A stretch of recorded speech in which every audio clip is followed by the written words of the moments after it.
लाशें पड़ी हुई थी, कोई पूछने वाला नहीं था। 6-7 लड़कों का ग्रुप था, हुड़दंग टाइप का मचा रहे थे, नहा रहे बॉडी को कचरा में छुपा के रखा था, हम आपसे देखे हैं। जिन्होंने अपने सामने लोगों को गिरते मरते देखा। भगदड़ हुई, उसी भगदड़ में मेरी वाइफ का मेरे हाथ से हाथ छूट गया।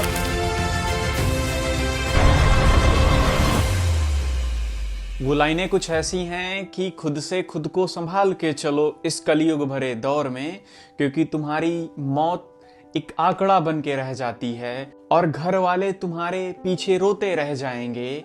तुम्हारी जान जाना भी आजकल एक राजनीतिक मुद्दा बन के रह जाती है।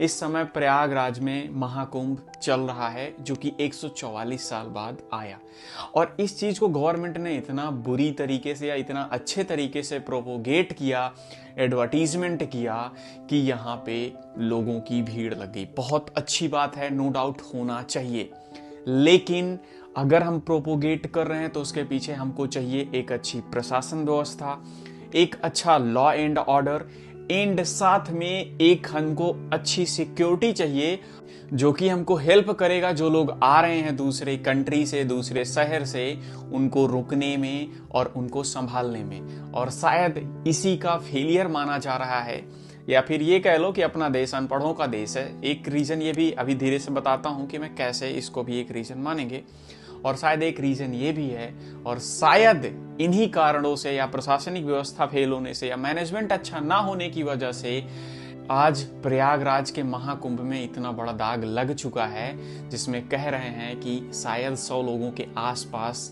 जान गई है। और ये सिर्फ इसके पीछे एक कारण नहीं है।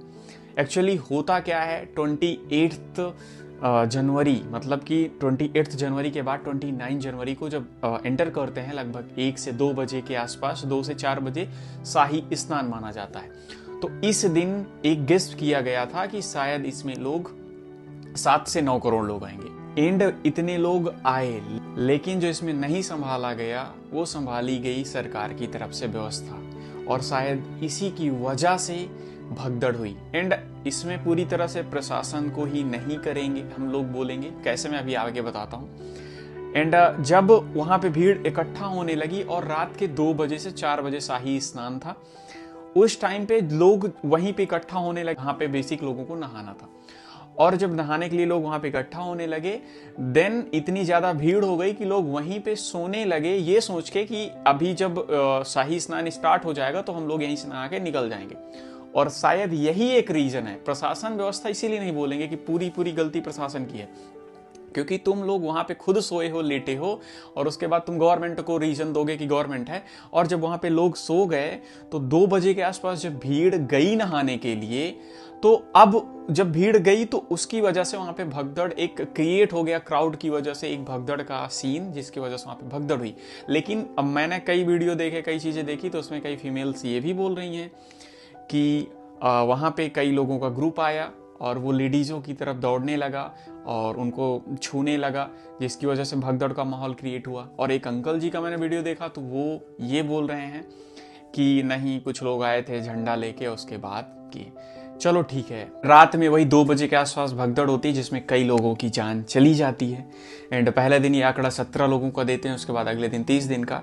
एंड अब बता रहे हैं कि झूसी साइड भी सेम चीज़ हुई है और वहाँ पे भी कई लोगों की जान गई है, तो लगभग 100 लोग हो चुके हैं। बट मुझे लग रहा है थोड़ा बहुत ज़्यादा भी होंगे, क्योंकि इतना डाटा अभी चीज़ें निकल रही हैं। और मैंने इनका इंटरव्यू देखा, देन आप देखो, यहाँ पे लाशें पड़ी हुई थी, कोई पूछने वाला नहीं था। रेलवे में से लाशें निकल रही थी। इसमें ये बता रही हैं कि जो ट्रॉली होती हैं उसमें बॉडीज जब वो कर रहे थे, सामान निकाल रहे थे, तो उसमें बॉडियां जा रही थी, जो मैं एक्सपेक्ट करके रखा था कि ये होगा, एंड हुआ।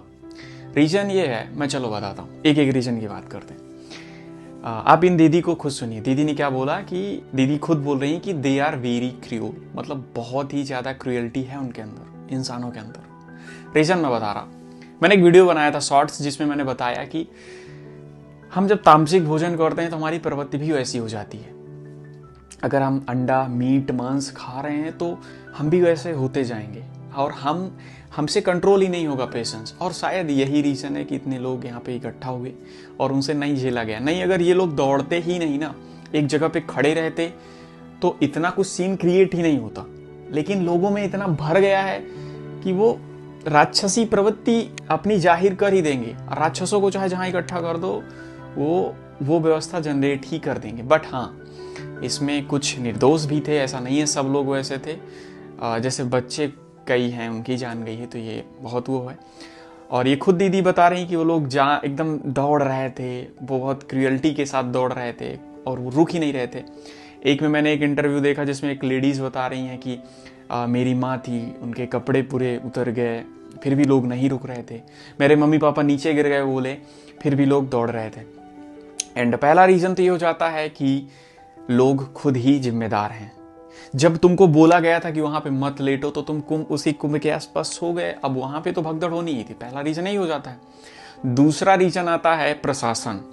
प्रशासन को खुद इतना वो होना चाहिए था। एक लेडीज का मैंने वो देखा कि वो मतलब क्राउड काफी था, 7 से 8 करोड़ लोग को एक्सपेक्टेशन थी कि हैं, और उसमें पुलिस वाले शायद कम थे। तभी ये लेडीज बोल रही हैं कि 15 लाख में सिर्फ 2 कांस्टेबल, मतलब 15 लाखों की भीड़ संभालने के लिए सिर्फ 2 कांस्टेबल। और ये बहुत बड़ा रीज़न है इस चीज़ को होने का, क्योंकि अगर शायद प्रशासन इस चीज़ में टाइट होता तो वो बहुत ईजिली संभाल लेता, और नहीं संभाल पाया। तो दूसरा रीज़न ये हो जाता है। थर्ड रीज़न तो सबसे बड़ी बात है कि इसका प्रोपोगेट इतना ज़्यादा किया गया था, एडवर्टीजमेंट इतना ज़्यादा किया गया था कि महाकुंभ है, ठीक है, अच्छी बात है, लेकिन उस हिसाब से यहाँ पे व्यवस्था नहीं की गई। या यूं कह लो कि लोगों के आने का, ट्रांसपोर्टेशन का, कैसे जैसे 60 किलोमीटर दूर पहले से ही लोगों को बाद में रोक देने लगे। तो अगर पहले से ही व्यवस्था होती तो शायद ये चीज़ें इतनी ज़्यादा नहीं होती। रीज़न यही थे। बट इसमें जो मुझे सबसे बड़ा रीज़न लगता है वो लगता है अपना देश अनएजुकेटेड है। और जिस दिन ये एजुकेटेड हो गया, लोगों में पेशेंस आ गया, क्योंकि भगदड़ अगर लोग दौड़ रहे हैं, वो लोगों में से पेशेंस आ जाए, शांत होकर खड़े हो जाए ना, कुछ ऐसा नहीं होगा। लेकिन लोगों के अंदर इतना खा के बैठ गए हैं मानसॉन्स कि उनके अंदर इतनी प्रवृत्ति, पेशेंस रह ही नहीं गया लोगों में। और पेशेंस ना रहने की वजह से तुम आजकल देखो कहीं पे भी 10 लोग की भीड़ हुई हो, अपने में लड़ाई कर डालते हैं। और यही एक रीज़न है। प्रशासन बहुत लास्ट में आता है। प्रशासन भी है, बट लोगों में अगर पेशेंस होता, वहां पे जाके तुम कुंभ के पास सो रहे हो तो कहाँ से भाई, कितना गवर्नमेंट करेगी? गवर्नमेंट चिल्ला रही है बट फिर भी। तो ये रीज़न था। एंड अब देखते हैं अभी आंकड़ा कितना जाता है। कई लोग बोल रहे हैं कि उसमें कई लोग का हाथ है। अब इसमें भी लोग पॉलिटिक्स खेल रहे हैं। ये बहुत दुर्भाग्य है अपने देश का कि ऐसे टाइम में ढूंढना चाहिए, अगर कोई भी ऐसी चीज़ों का जिम्मेदार है, जो लोग बोले ना कि 10-15 लोग का ग्रुप आया है फिर वो किया है, तो ऐसे लोग को ढूंढ के पनिश करना चाहिए। लेकिन इसमें भी लोग राजनीति खेल रहे हैं अपनी अपनी पार्टी की तरफ से, और ये बहुत घटिया चीज़ है अपने देश का। और शायद यही रीज़न है कि अपना देश में ऐसी सारी इंसिडेंट होते रहते हैं। मैं इसलिए बोल रहा क्योंकि कई मैंने इंटरव्यू देखे, उसमें बोल रहे हैं कि इन्होंने, इसमें लोग आए और उन्होंने ये माहौल क्रिएट किया कि भगदड़ मच गई। तो ऐसे लोगों को पनिश किया जाना चाहिए। एंड ये था पूरा मैटर। एंड आपको क्या लगता है, अगर कुछ पनिशमेंट है, अगर ऐसा कुछ हुआ है तो ऐसे लोग को क्या पनिशमेंट मिलना चाहिए? आप कमेंट करके बताओ। बाकी ठीक है, ये है मूवमेंट। एंड मेरा तो मानना ये है कि यार अच्छे कर्म करो। नहाने से ही आपको नहीं मिलते हैं भगवान। आप अच्छे कर्म करो, आप गलत चीज़ें मत करो ना। आप मांस खा रहे हो पूरे साल, किसी पड़ोसी को गाली दे रहे हो, एक दूसरे से जल रहे हो, उसके बाद सोच रहे हो कि एक दिन मैं नहा के आ जाता हूँ तो क्या आपको भगवान मिल जाएंगे? नहीं। गीता में खुद लिखा हुआ है कि कृष्ण भावना भावित होने के लिए आपको अपने कर्मों को अच्छा लेके चलना पड़ता है। आपको एक दिन में भगवान नहीं मिलते हैं। कोशिश यही अपने चैनल के थ्रू लोगों को अच्छी चीज़ें देने की, और इसीलिए बनाता हूँ वीडियो। लेकिन कुछ लोग ऑफेंड भी होते हैं, तो प्लीज़ ऑफेंड मत हुआ करो। कोशिश अच्छा कुछ आपको देने की। एंड ये था पूरा मैटर। एंड ठीक है, जो हुआ उसे टाल तो नहीं सकते, बट आप लोग भी थोड़ा सतर्क रहो, देख सुन के रहो। बाकी ठीक है।